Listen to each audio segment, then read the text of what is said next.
Well now, it being Ramadan, I thought I'd address the issue of death and ghosts.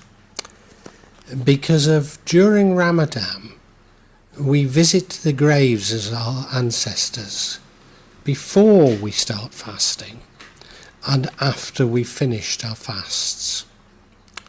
Now what I will do is I will talk about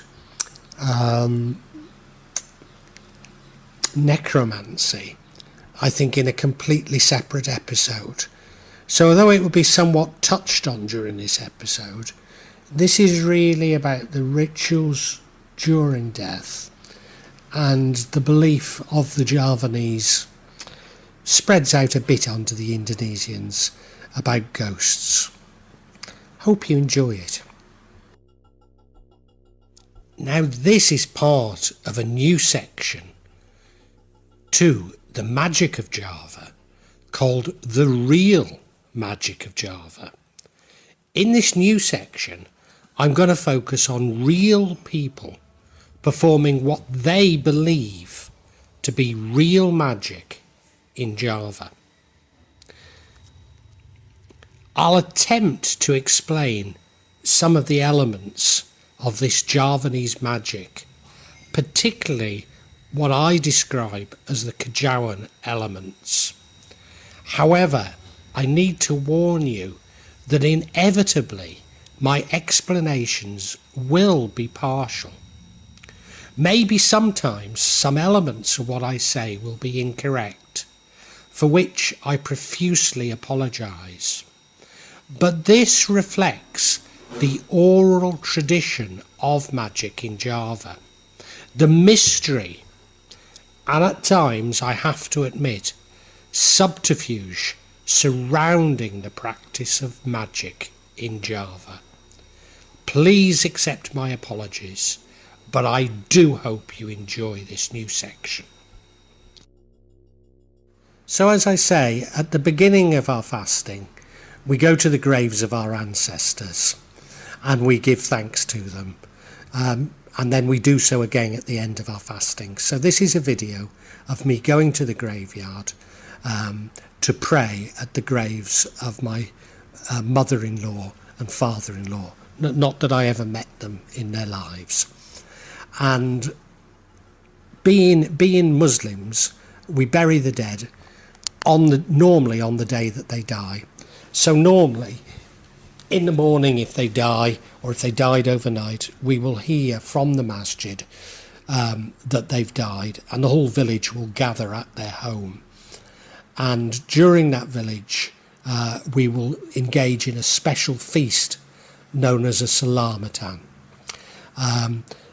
Generally speaking, the corpse will be on show, and most people will go up to the corpse, maybe embrace it, put flowers on it, certainly tell it all that's happening, such as what people are eating and who's there, and basically just wish them goodbye before the corpse is washed with a special perfumes and then put in the casket for burial. The name of this feast is called a salamatan, and a salamatan is actually an animistic feast, but it's been incorporated into Islam, or certainly into the NU branch, the major branch of Islam in Indonesia. Here in where I am in Java, even the Muhammadiyah, which are meant to frown upon the salamatan, will also conduct salamatan. So the salamatan are held at important life cycles, such as birth, for which there are 4, during 7 months of pregnancy for the first child of the mother or father, known as Tinkaban, Barbaran or Barokan, the birth itself, Pasaran, 5 days after the birth, which includes the naming of the child, and Pinatan, which is 7 Javanese months after the birth of the child, a Javanese month being 35 days. During circumcision, which is called a sunatan, during a wedding, which is kepaningan, and as I say, funerals.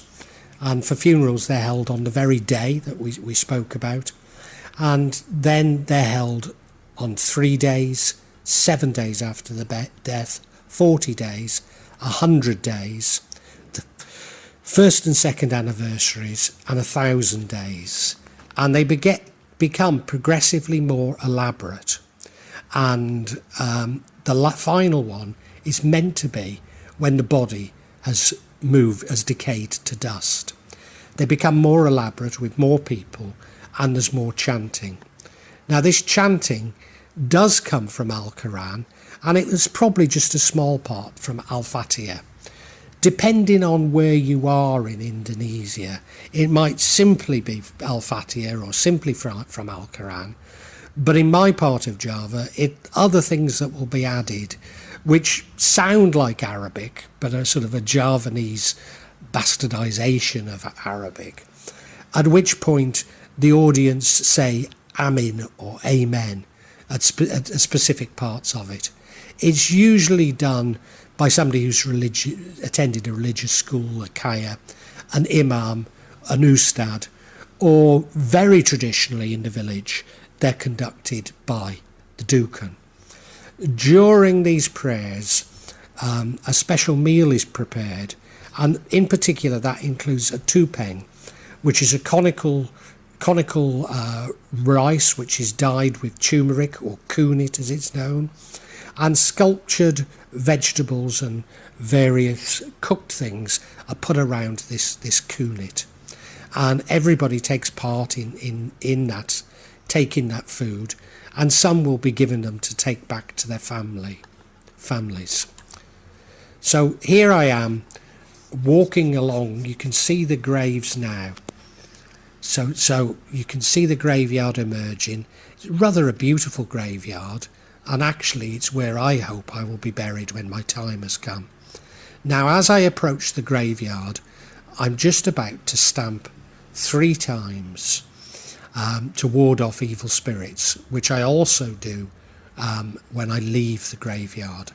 And you can see some are a little bit more elaborate than others, but in general the graves are of a similar style, and you can see them there. And if you can see the blue and the pink ones in front of us, that's of my father-in-law and my mother-in-law, and I'll be saying my prayers at those graves very shortly. Now, if you've been following me, you've heard about the tragedy of Mas Perwa's son, who was in the army, and he was murdered by his comrades in the army. And we're about to see his grave, where I'll also say a few little prayers. The grave itself is in a part, and there it is. You can see that, not the one with the roof on it, but where you can see the metal there, that's where Mas Perwa's son is buried. And that's a special part of the graveyard for people from the army who've died. So when I attended his funeral, it was a full military funeral with guns fired, etc., as you'd find in any country. So I'm going to make my way back. First of all, speak to the father-in-law. Now, I mentioned that special perfumes were put on the body, the most common of which is called shirimpi, which literally are the dancers from the Sultan's Palace, the Kraton, in Jogja and Solo. So you can see in the middle that shrimpy. 2 other common ones, that on either side they're both the same, is air mata dayung. A dayung is a mermaid, and these are meant to be mermaids' tears. So you can buy these almost anywhere. In fact, on one of my videos I show them being sold at the market. And normally the body is cleansed with this. I understand it's more common these days to actually take it into the shower and put this on it. Maybe the body will also have flowers placed on it. And another common thing to use would be rose water. Now, as I say, I first of all pray at the my father-in-law's grave, and then my mother-in-law's grave. Now, what I should tell you is that the first time I was ever taken this graveyard, I felt something very, very powerful at the mother-in-law's grave. Now, I have felt something like this before, in fact even more powerful, and that was at the grave at Milagrosa in the Colon Cemetery in Havana before the birth of my son. But I felt something not quite as strong when I first was introduced to the mother's grave. And I believe that was the mother asking me to move to this village and thanking me for looking after her daughter and her grandchildren. This time when I prayed, I did feel something at the mother's grave. Sometimes I feel little, sometimes I feel it quite strong. But for the first time this time, I felt something at the father's. Now, as I say, people come before they start the fasting. So that was some people also coming to give thanks to their family. And because there's a tradition called Mudik during Lebaron, which is the end of the fasting, people come back to their village. You often find people from Jakarta, Surabaya, etc., coming back to the village to give thanks at the graveyard. Now, because I've been to a grave, it's important that I took wudu, so ritual washing, before I went there. But I also take a ritual wash, and there's the tap there, as I leave the graveyard. And the point of that is to get rid of any spirits that might still be upon me. As I say, I used to be a little bit confused about the Indonesians' attitude towards ghosts, which are known as hantu. But I think now I do understand it. And that is, as well as sort of the ghosts of loved ones, there are sort of ideal types of ghosts, and I'm going to describe those now. And that might seem strange, but if you think of it, we have sort of legends of grey ladies, headless monks, cavaliers. So we have these sort of ideal types, if you like, of ghosts that have been adapted into sort of legends and maybe made into horror books and horror stories, even to films. Now, these types of horror films about these sort of ideal types of ghosts are very popular indeed in Indonesia.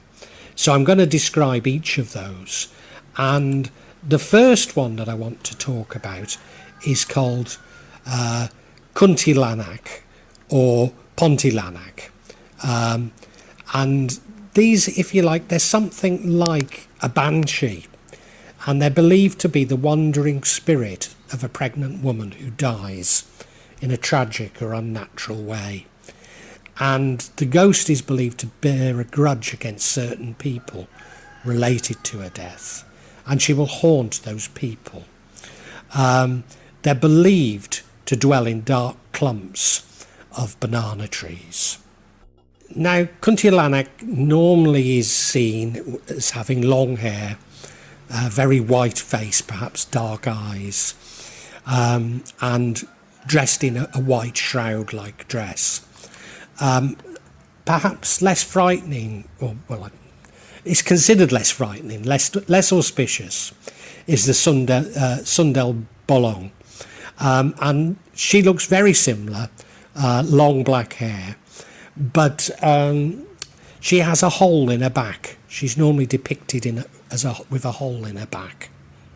Now, if the last two ghosts have a shroud-like white dress on, the next ghost, the Pochong, actually does have a shroud on, which is tied at the feet, the waist, and at the top of the head.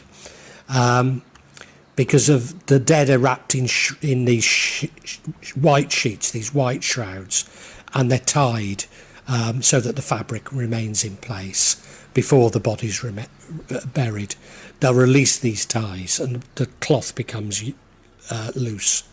Many people believe that if the ties aren't released, the dead will become a Pochong, and they're tied to this mortal world and aren't able to pass on into this afterlife. It's tied above the ankles because it can't walk, and therefore, if one is seen, it tends to hop around, chasing people during their nightmares. Now, a Gunderuwo is a very large black spirit of Javanese folklore. Often it's sent to kill people. They're believed to be somewhat ape-like and hairy, almost, if you like, a paranormal version of Bigfoot. The Gundaro is said to derive from the spirits of people who died violently, either by suicide, accident or murder, and didn't get a proper burial.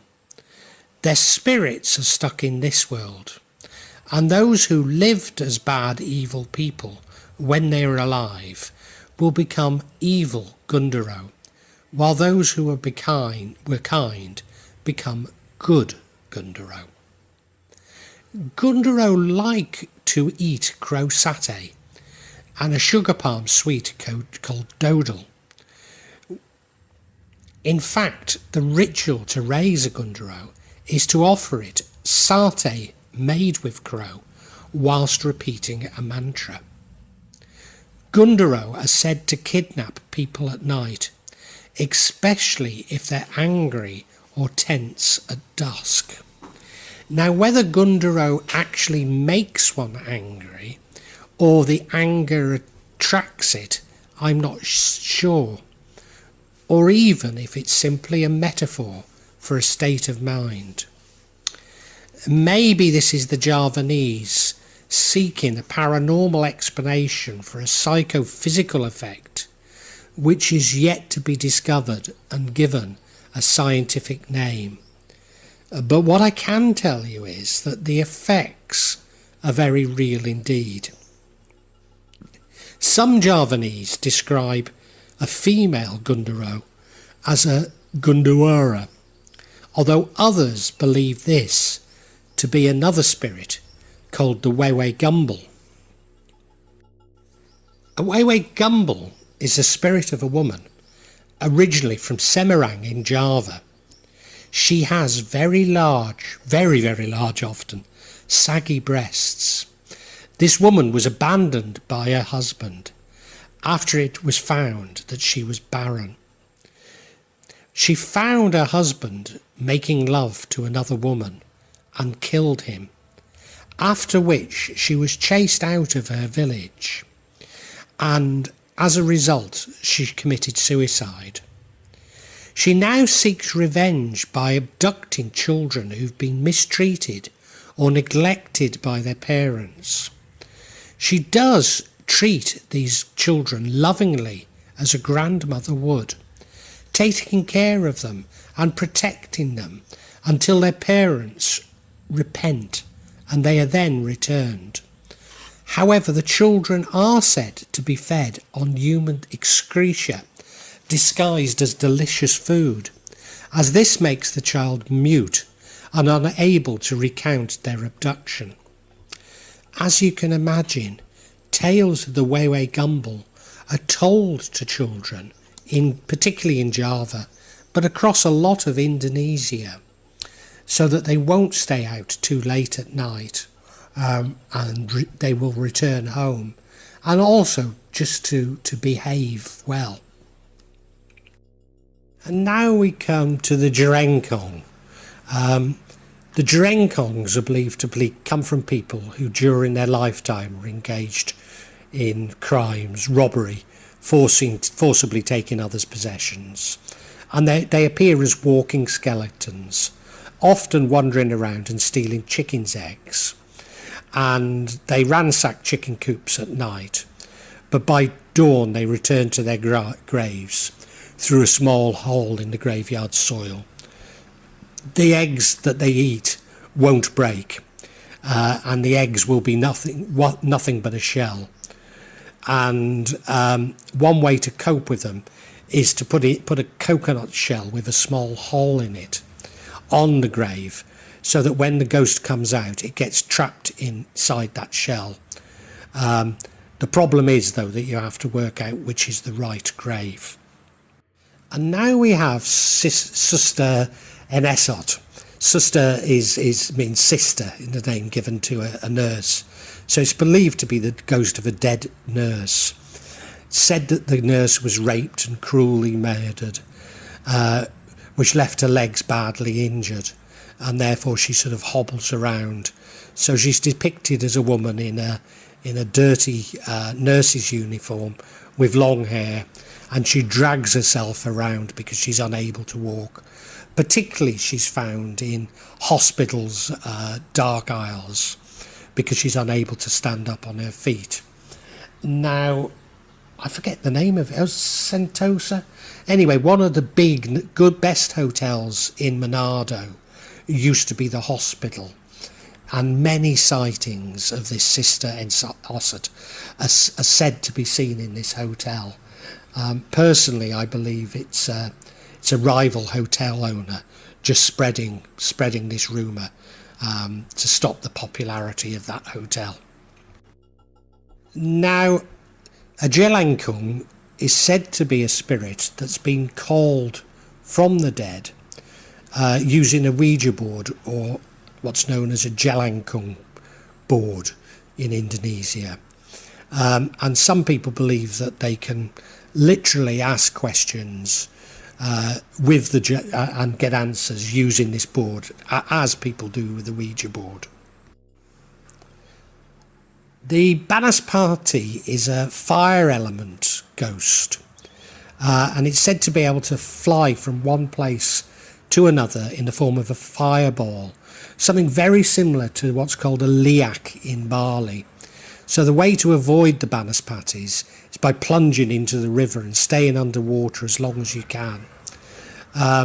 Particularly it's known in central Java, and it's said to live in trees near to the river.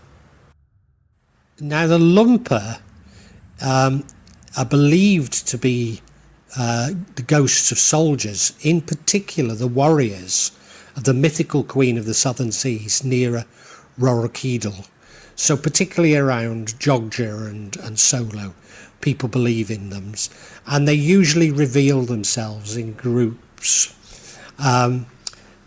My wife, when she was particularly ill, she didn't see a group, but one of them came to her and made it known that they were protecting her, and they were in the uniform of the Kraton Guard, or Abdi Dalam as they're collectively known.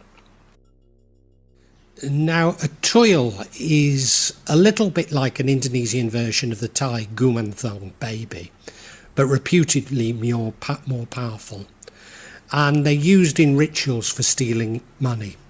It's important to treat the Toil like a real baby, offering it gifts such as toys and playing with it. When asking the Toil to steal money for you, you must remember that it's a child and show it the actual notes you want stealing and the reward that it will get for stealing it, such as a toy, and telling it exactly how many banknotes you want it to steal. Normally the Toil is kept in a locked box or a jar, as when unhappy they're believed to suck the blood from the owner's toes. Traditionally, Toil have come from aborted fetuses, grave robbings of young children's graves, or babies' graves I should say, but now it's much more common to see them made out of metal or something else. And as with all these ghosts, they're very much part of rituals used in black magic.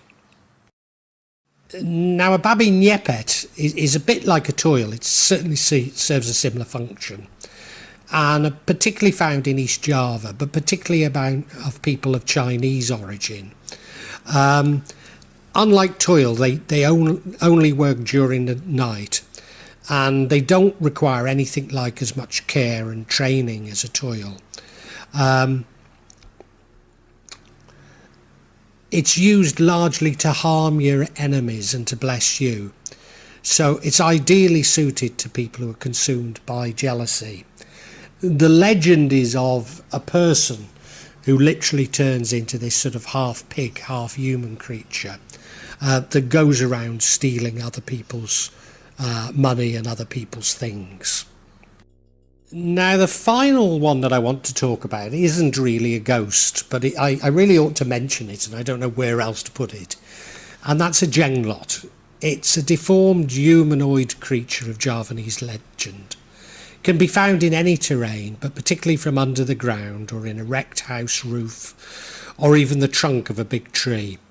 It's believed to come from a hermit who worships demons and gains certain powers from meditating in caves, and they become Genglots. Genglot keepers feed their creatures on blood, either animal blood or human blood, and those who do feed them on blood actually can buy it, human blood, can actually buy it legally from the Indonesian Red Cross. Now, I have heard they can be fooled with wine, but who knows? The Genglot itself doesn't actually move near the blood or touch the blood, but it's said that it consumes the nutrients of the blood from its own way.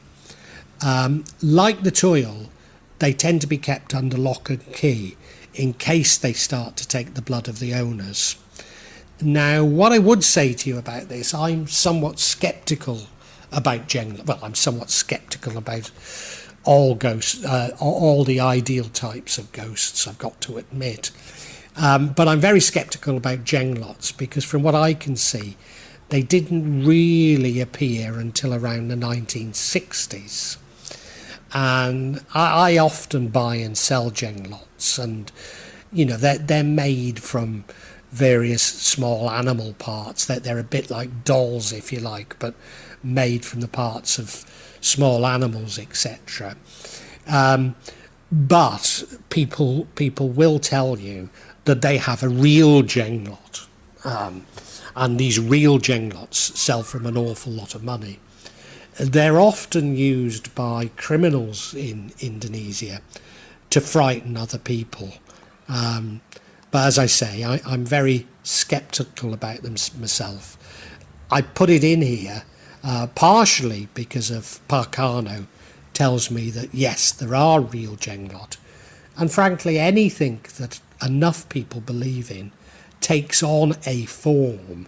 So therefore I've included it. Well, I really hope you've enjoyed this. Because these are real events, I can't say how regularly I'm going to be adding to this subsection. Because I don't know how often they're going to occur. But I would imagine that they'll be at least every couple of months, maybe monthly. Now, if you'd like to know when that's going to be, please subscribe and hit the button, and you'll get information on when new ones are released. I'd love you to make comments and ask questions, and if you do, I'll attempt to answer them as honestly as I can. I promise you that there's no attempt on this channel or this part of this channel of me. There'll be no attempt by me at any type of subterfuge. I'll try to be as honest and open as I possibly can be. Inevitably, there will be some of you who disagree with my interpretation, and we can agree to disagree. But what you're seeing is real stuff here. What I'd love you to do, if you enjoyed this, is look at my other sections. Particularly, I've written novels about magic in Java, and they contain much more information in them, especially me trying to understand the theories of magic, the psychology of it, and I try and intersperse them with a sort of spiritual dimension. Anyway, thank you so much for watching, and God bless you.